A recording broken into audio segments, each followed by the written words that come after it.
A retired U.S. Army Reserve Lieutenant Colonel says there could be a resurgence of terrorist regimes like ISIS now that Joe Biden is president of the United States.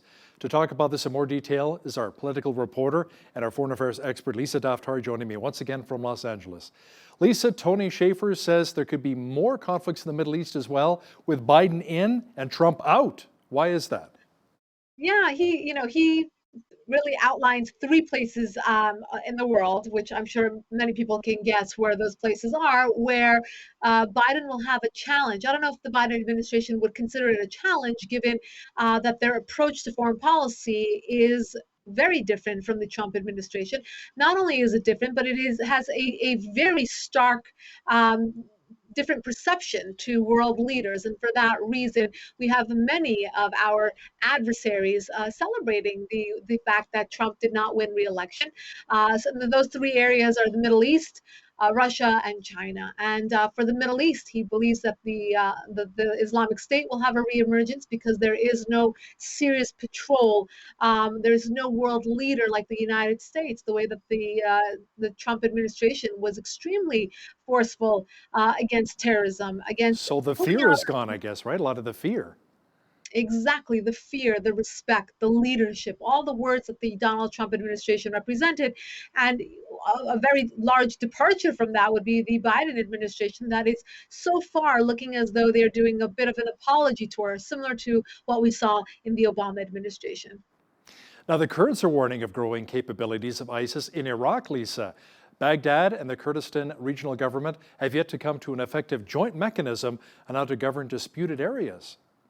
Yeah, that area has been, a mess for many, many years, which is why Donald Trump decided to withdraw the troops from that area and not give any more U.S. treasure to a situation that didn't look like it had a solution, or at least one in the near future. And for that reason, we don't have as much of a presence as we had there before. But we were allied with the Kurds. They did have our support with regards to any sort of intelligence and any materials that they would need. The Kurds are our number one allies. They're our boots on the ground over there. And for that reason, we rely on them, particularly in Iraq, because of Iran's regime presence there. And this is, again, ongoing. For as long as the Biden administration will refuse to approach and confront the Iranian regime, we will have these hot pockets of terrorism growing throughout the Middle East, in Yemen, in Iraq, in Lebanon, and the list goes on. Now, the Biden administration is set to announce that it will re-engage with the much maligned UN Human Rights Council that former President Donald Trump withdrew from almost 3 years ago, Lisa. Now, this decision really reverses another Trump-era move away from multilateral organizations and agreements. Yeah, there's two problems with re-engaging or re-entering these acronymed world or bodies, the ones that the Trump administration withdrew from. The first is that we're getting it back in so quickly that there is no leveraging, there's no incentive offered, there is no real, there's no respect offered to the United States for getting back in. And the second problem is, because we're getting back in so quickly, this looks very weak, it looks apologetic, it looks defeatist, and it doesn't put the United States in a good starting position for the next 4 years. Again, you can't, if we're breaking our backs to begin with, for bending over backwards to really allow these bodied organizations to say we made a mistake by withdrawing, we're back in, it doesn't really put us in a good starting position or a place of negotiation. Love him or hate him, the one thing that Donald Trump was fantastic at was understanding the art of the deal, the name of his book, understanding negotiations, understanding leverage, how to use that leverage, and making the United States at least start from a place that is more advantageous. The Biden administration is currently at a standstill with Iran over its nuclear talks, Lisa. The Islamic nation says the United States needs to lift sanctions before it lives up to the nuclear deal. Biden says the U.S. will not lift sanctions before Iran stops uranium enrichment. Tell me more about that. Yeah. So it looks as though it's a game of chicken. You know, who's gonna give in first?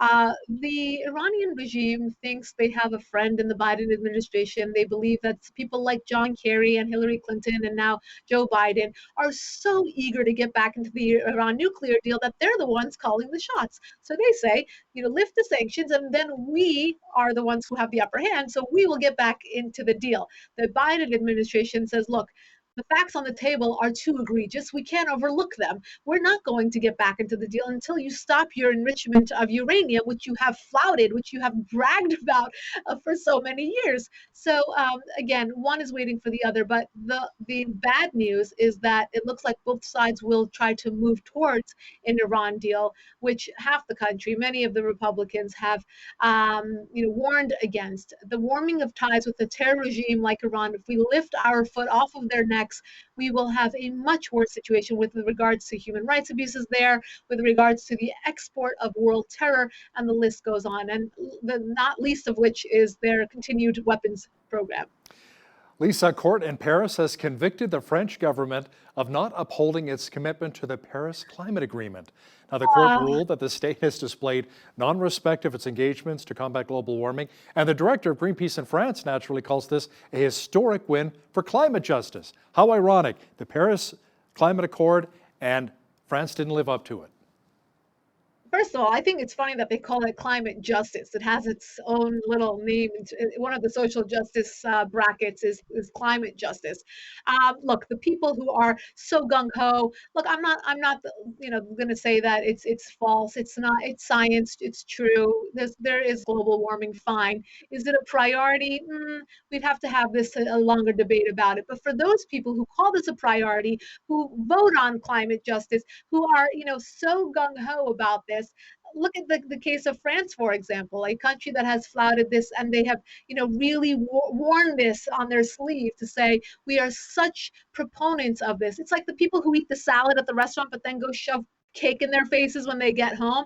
They're just fake. They're just fake. And this is, I'm glad that there is a headline for this. I'm glad that we were able to highlight this at the foreign desk. But hypocrisy is just too rampant these days.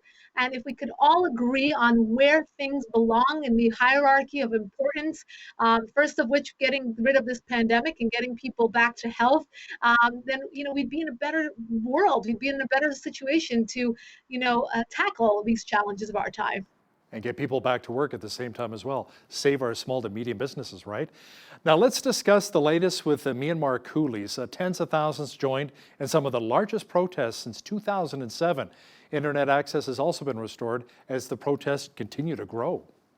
Yeah, interestingly, I just saw this morning at the corner of the federal building here in Los Angeles, there was a large crowd gathered. They were protesting for the release of their leader. This is an awful situation. It's a military takeover. People on the streets in Myanmar are yelling, we don't want a military dictatorship, we want democracy, which is what they believe they had under their leader. They have called for 1 year of an emergency dictatorship. They're not calling it a dictatorship, but there's an state of emergency, so people have to stay home. This is in addition to the pandemic. They're calling it a fraudulent election, and meanwhile, she has been sentenced to prison. And many are calling out against this. For those who support women and women leaders and human rights. I mean, this is a place to look and to give our full attention. The people are out on the streets despite this internet ban. Now their internet is back on. It was for 24 hours blacked out so that they couldn't get out onto the streets, so that they couldn't tell their stories, so that they couldn't organize these protests. But the people are continuing on and they want their voices heard. Around 130 people are feared dead as a glacier caused dams to burst in northern India. Now, a frantic recovery mission is underway to recover scores of bodies that were washed away when an avalanche of water, mud, and rocks swept down a narrow gorge in the Chamoli district, Lisa. Yes, this is awful. I think that the death toll is now up to 140 and dozens more are still missing. Awful. I mean, that country has not had a fair shake at things this year, or last year, I should say. This is yet another horrific natural disaster for India. And we wish them well in their recovery. And for those families who lost their loved ones, it's devastating to see this natural disaster sweep away such a large area and to affect so many innocent people that were nearby. Now, some news out of the United Kingdom. The government there quietly expelled Chinese spies who were posing as journalists. Tell me more about that. Yeah, Hal, I think the jig is up for China. People here in the West, we know that they are trying to pass along, whether they are students or interns or professors or people working in labs as researchers, or in this case, journalists posing to be something that they're not, meanwhile, sending information to China. We know that they're trying to gather more intelligence. It used to be that we worry about them copying copyright information or technology or drones or stereo systems or iPhones or designer purses.